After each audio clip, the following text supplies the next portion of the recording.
Nabutan po namin na namimintura si Eric.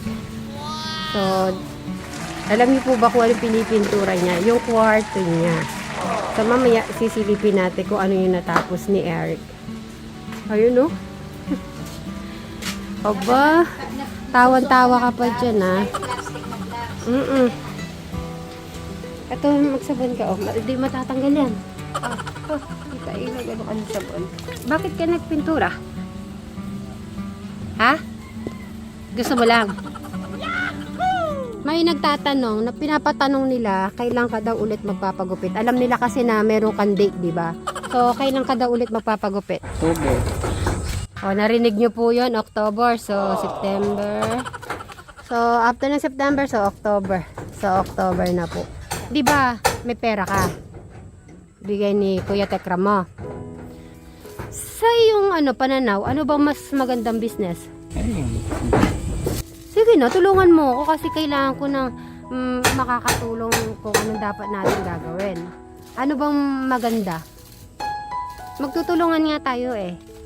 Paano kita matutulungan kung hindi mo ako tutulungan? Harap ka dito. Kasi sayang naman yung yung bibigay ng pangpuhunan ni Kuya Tekra mo.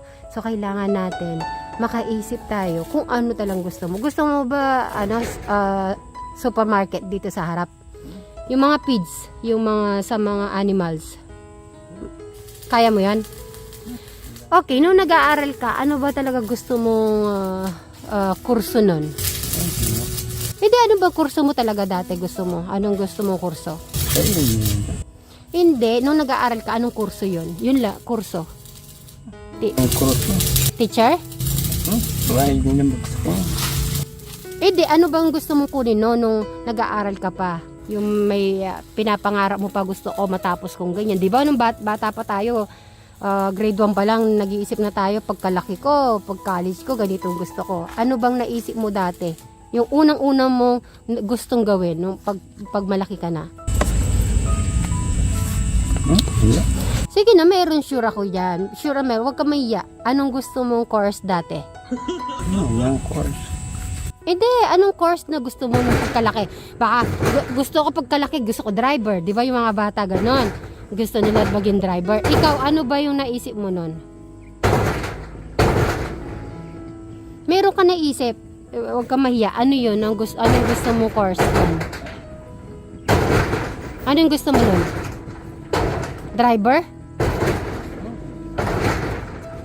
Hindi. Ano yung course na gusto mo? Ano yung course na gusto mo dati? Ay, yung course sa Yun na nga, kahit na nagsasalita, at least, parang pinapangarap mo. Ano ba yung dati mong, ano ba yung lagi mong binabanggit dati na course? Ay, marami kasi nawawala pag nangangarap. Hindi. Pag nangangarap talaga, ganun talaga. Ano nga yung mangarap? Ano ka ba? Pag nangarap naman, may matutupad naman. Kasi syempre pag nangarap tayo, kailangan natin gagawin. Ano ba yung gusto mong pangarap para magawa ko sa'yo? Hindi. Pwede. Ano yung pangarap na yon? Magtutulungan kita para maano mo yung pangarap na yon. Magbigay ka ng isa. Kasi sabi ni Eric, lagi nasasabi lang daw yung pangarap pero hindi nangyayari sa kanya. Gusto ko nandun ako sa pangarap na matulungan kita. Ano yon? At tutulungan kita matupad. Ano ba yung pangarap na yon? Nakaisman. Magtiwala ka lang sa akin. Ano yung gusto mong pangarap na gusto matupad? Ginugulo mo lang ako. Paano kita ginugulo? Ginugulo ko ba yung pangarap mo? O sige, ano ba yung pangarap mo na yan para di ko guluhin? Ano nga ba yon? Ay, nga ko lang nakakalam. Ay, ayaw mong i-share sa akin yung pangarap mo? Ayoko. Paano natin magagawa yung pangarap kung di mo sasabihin sa akin? Eh, isang buwan sa ako. Isang buwan? Alam ko na. Maghihintay ako ng isang buwan pa? Siguro, yun yung kwarto ginagawa mo. Yan? Yun na ba yan? Yung kwarto na pangarap mo? Huwag kang mag-alala, pagagandahin natin yun. Oh!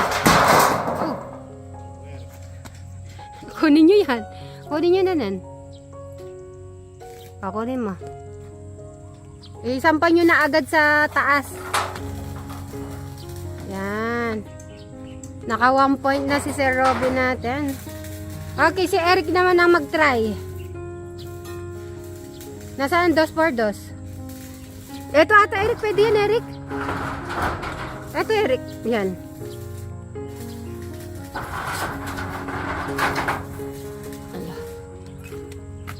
Eric, hindi ako talaga makakatulog, hindi ako kung hindi mo sa akin sasabihin yung ano yung pangarap mong paglaki dati. Piloto ba? Piloto ba yung gusto mo talaga? Hindi? Okay. Engineering. Engineer? Ay, engineer! Engineer ba yung gusto mo? Okay, ano ba? Hindi talaga ako kontento pag habang di mo sinasabi sa akin, parang hindi buo yung araw ko. Pag sinabi mo sa akin, tahimik na ako. Ano yung pangarap mo nun talaga? Hindi yung pangarap mo. Painter. Gumagawa ng bahay. Parang engineer. Di ba? Ganun dyan yan. Okay, ano ba? Okay, Sir Robin. Di ba ikaw anong gusto mo nun? Mula nung paglaki mo, anong gusto mo nun dati nung hindi ka pa computer, ano ba ngayon? Computer programming ka ba? Sa IT. Ay, IT. Ayan, si IT yung kapatid ko di IT. Ganun, about sa computer ba yung gusto mo, Eric? Sa business office. So gusto mo sa business office ba? Sige na, huwag ko na maiyak. Para ba yung pa... Mamaya pa yan. Try mo. Ayun, mga ganun ba gusto mo ba sa mga computer? Gusto mo yan? About sa... Hindi kailangan na kami nag-iisip na ng gagawin namin para yung ano ni Kuya Tekram niya para lumalaki na Eric. Para Ito nung kon i-require siya ng senior high school. Mahilig ba sa comics? Gumagawa siya ng comics. Ay, gumagawa ka ng comics? Ayun na, sinabi na ni Jana. Ha? Nabasa pa pala ni Day. Ay, baka gusto niya to, journalist. Pinento lang sa akin yun Ay, journalist ba yung gusto mo? Yung mga gumagawa ng mga story. Yung writer. Oo, mga writer. Gawin mo nga ako ng istorya. Ayoko. Bakit? Kung ako yung magpapagawa, ano yung magiging istorya ko, Eric? Bigyan mo ko ng title. Bigyan mo naman akong title. Makulit. Makulit ba? Ay na. At yun, malapit na magagawa ang ni Jano natin ng kanya hagdan. Uy, magaling ka ba mag-comics? Magandang business yan, Rick. Anong wala mapupuntahan? Meron. Ano? Bigyan mo nga akong sample, gumawa ka ng comics. Ayoko. Tapos ako yung comics. Dapat ako lang nakakalam nun. Dapat ikaw lang dapat? Bakit ayaw mong i-share sa amin? Ano? Ba't ayaw mong dapat ikaw lang nakakaalam? Bakit ayaw mong ipaalam sa iba? Paano ka magiging sikat? Magiging sikat ka noon sa buong mundo. Enrico Cruz Suba ay isang writer. Di ba? Tapos, isang writer na taga Salapungan na gumagawa ng mga comics. Ano? Hindi naman kailangan i-publish yung writer siya. Hindi na. Gumawa lang siya. Nandun yung pangalan niya, di ba? Enrico Cruz Suba. Siya yung paggawa, ayaw niya pakita yung sinasabi. Sige, pwede naman natin i-secret yon. Tapos gagawa siya, tapos para pupunta tayo sa mga journalist. Ito yung ginagawa kasi may isa ganun. Isang notebook ngayon nagawa niya na Hindi ko nababasa yung kanya sila. Eric, gusto ko, gawa mo nga ako yun yung gawin mong story. Sayang, kalooban. Ano? Ano kalooban? Mga diaries Hindi nga nabubuhay yung tao. Ano hindi nabubuhay ang tao? Walang bunga. Wala buhay yung ginagawa mo? Nakita mo Akala yung mo lang mga- yun, pero pag nabasa nila, mamangha sila, sigurado. Wala nang kundang kita. Shy ka lang yan. Wala daw kita. Ano ka ba? Yung mga ganyan, yan ang yumayaman, Eric. Mahirap talaga sa ilabas mo yung ano. Sige na, Eric, para yumaman tayo. Gawin na natin yung journalist. Eh, nag-aaral pa yun. Okay lang. Kahit, kunyari, episode by episode. Oo. Isang episode kada araw, parang yung One Piece na Oh, tas ibabalak pa natin. Oh, di ba? Magtutulungan tayo. Tapos maghanap pa ng animator. I-animate yung gawa niya. Ay, oo. Tapos papatulong tayo maghanap. Tas di ba may computer ka na? Ay, laptop. Bibili pa tayo ng computer. Pag kailangan natin. Ay, pwede yan, ay. May pangarap tayo ngayon. Yan. Lumalakas yung loob ko na, Eric. Ay, lumalakas yung loob ko, Eric. Ay. Bakit di mo sinabi sa akin dati pa yan? Marunong ka palang... Kasi hindi ka nababasa ng comic niya, wala akong hilig sa Nakatago pa kaya yon? Eric, saan mo nakatago yan? Hanapin natin. nakalagay yun eh. Ay, wag mo na ano kay ang pangit-pangit ka nung ano. Hindi yun. Anong pangit ka dyan? Kaya pala hindi mo tinatapon yung ano mo doon? Oh, siguro nandun yun na. Yung ano mo, yung orokan mo doon, baka nandun yung mga ano mo, yung mga alamat mo. Eh, tagal ko nang kinukun. Oo, yun na nga eh. Sayang. Eric, huwag mong sasayangin yan. Naku! Baka ito na yung pagkakataon natin itong another year. Yun na nga, libangan. Para naiya ka. Pero ngayon, di ba, okay na? Pangit. Sabihin ko pangit, kaya yung makita. O, di ba? Lakas na lang ng loob, Eric. Nandito kami. Hindi kami mawawala. Alam mo ba ba si Kuya Brian mo, di ba mahilig siya sa mga ano, papay. Eh, gawin mo siya papay. Matutuwa pa si Kuya Brian mo. Kasi ibablog yung dalawa. Tulungan mo siya. Magtulungan kayo. Na! Ready na yan si Eric. Konting push lang yan. Na mo, gumagawa ka pala. Uy, ilan lang yung gumagawa ng comics, Eric? Sa buong mundo. Oo. Meron sa kuwan, kalooban. Anong kalooban? Nandun lahat ng buhay niya. Sadali lang, anong kalooban ba yon? Iyon na nga, pwede mo din ilabas yung kalooban na yon kahit na bad or good. Ganun talaga yung comics. Ganun ang buhay. May bad at saka good. Hindi naman pwedeng... Mga writer nga, laging nare-reject yung gawa nila. Oo.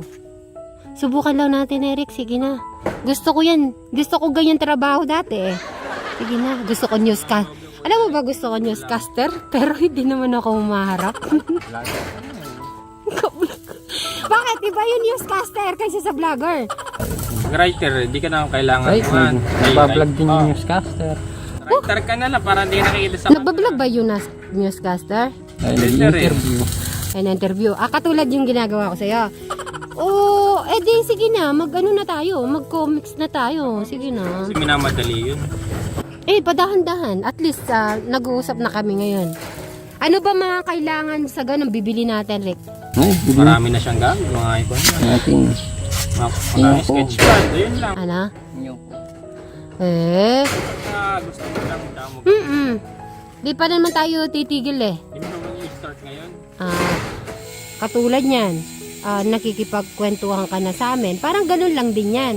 Doon ka nag-i-start. O, di ba? Hirap talaga yung unang-una. Sa interview, pag-apply ka trabaho, kinakabahan ka pa rin. Na-interview ka na ba? Marami yan. Ay, sa bagay, nagtrabaho ka sa ano, di ba? At least may mga experience ka sa ganon. Gusto mo, Eric, mag-experience muna tayo sa mga Jollibee, McDo. Nagkapak ng embutido. Magkain-kain muna tayong burger doon. Gusto mo yan? Hindi, mag-start na tayo agad sa comics. Kailangan kasi yan, Mapakita nyo muna yung course na dati. Oo. Lumabas yung Mamaya, confidence. papasukan kita sa kwarto, okay? Titignan ko lang yung... Hindi ko lang kasi ino-open yung door, yung ano yan, yung Dora box na mahiwagang Dora box. Kami mo wala doon. Ay, wala naman ako kukunin doon. Parang ano baka daw parang kakaiba yung Dora box mo na yun, parang may magic. Ay, alam mo yung Once Upon a Time? Once Upon a Time ang aking buhay. Ay, parang si Eric yun eh. Yung Dora box niya. Yung isang may kwento siya na isang kahon pero nandun lahat yung mga memories na isang tao. Hala, ganun pala. Kaya pala nang pinapalabas ko kay Madam Sharon.